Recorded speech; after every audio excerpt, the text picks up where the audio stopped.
Hey there, my name is Anthony, and welcome back to Break the Twitch, the YouTube channel all about minimalism, habits, and creativity, and how we can use those three things to do more of what matters every single day. Now, I know there's pretty mixed feelings about New Year's resolutions. Realistically, it doesn't matter if you start now or if you start in the new year or in February, whenever it is that works best for you. But in this video, I have some ideas for resolutions that you can use to embrace more of a minimalist lifestyle in 2019. I'm going to be sharing 5 ideas, but you may have seen that the title of this video was 10 ideas.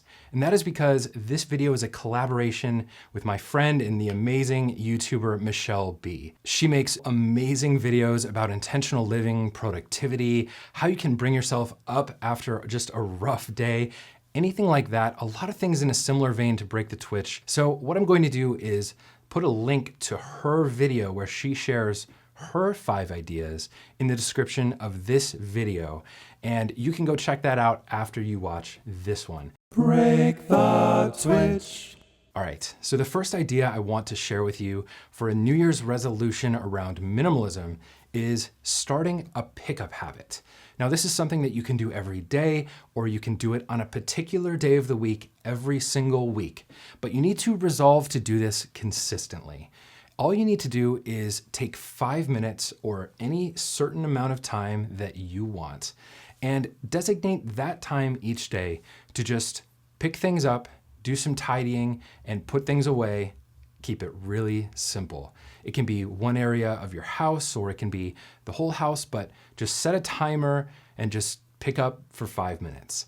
Just these little bits of action, something you do consistently, can really help you build the habit around keeping a clean space. The next idea I have for you is something that will be really effective if you need to declutter your home. So go through the process of removing distractions, getting rid of excess stuff, and you're not sure exactly how to do it.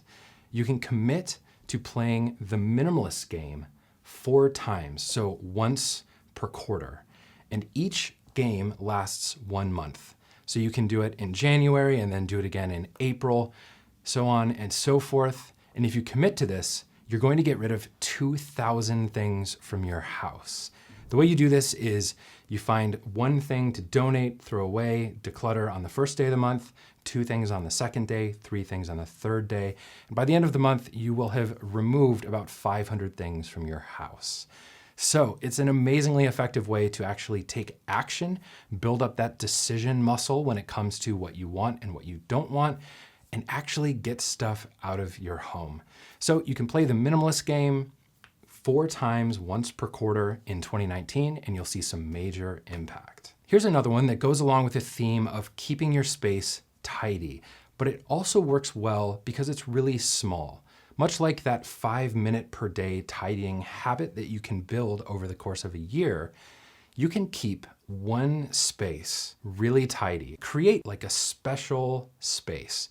It could be your desk, it could be your bedroom, it could be the kitchen table, any 1 small space that you work extra hard in 2019 to keep clear. It's basically a small win. It's just a way that you can keep 1 surface clean. You always know that it will be ready to sit down and work, or it will be ready to sit down and have dinner whenever you need it, because that will be your sort of sacred space when it comes to tidiness. And what I've found is that this method can really roll over into other spaces in your home.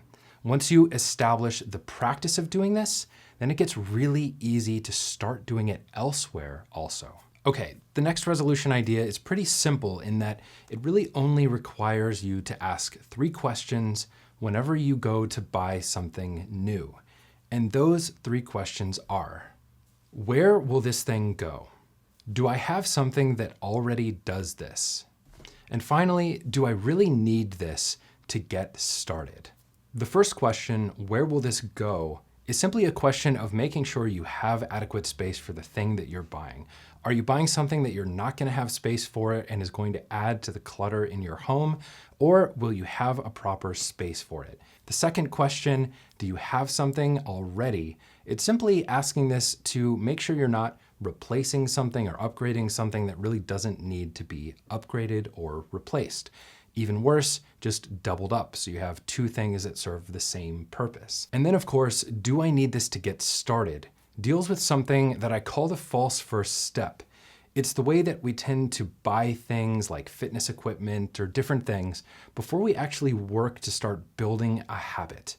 We outsource our effort in the form of a purchase instead of just doing the thing that we need to do. So if we can ask ourselves, do I really need new shoes to get started jogging? Or do I really need this membership to get a yoga practice started? The answer may be yes, and if so, that's perfectly fine. But it makes sense to ask just to see if you can figure it out. This last resolution idea might be a difficult one, or it might be really easy for you depending on how you use screens. But I would highly recommend trying this resolution out. Commit to spending 60 minutes or less of non-work time on screens. So that's an hour per day of recreational time using your smartphone, using a tablet, or watching Netflix on TV, whatever it is. Commit to doing that for 1 hour per day, setting a hard limit. You can use the screen time features on your iPhone, or there are plenty of apps on Android as well that you can use to help you calculate that time and make sure you're staying under 60 minutes. It would be a great resolution to see how your life changes as you commit to just really limiting your screen time every day. Well, that's what I have from my 5 ideas about how you can live a more minimalist lifestyle in 2019. Embrace some of these habits that will really create substantial change throughout the year if you continue the practice. So make sure to check out the other 5 ideas over at Michelle B's channel. I'll put a link to that video in the description of this one. And subscribe to Break the Twitch if you're not already for more videos on minimalism, habits, and creativity, and intentional living in general. Thank you so much for watching, and I'll see you in the next one.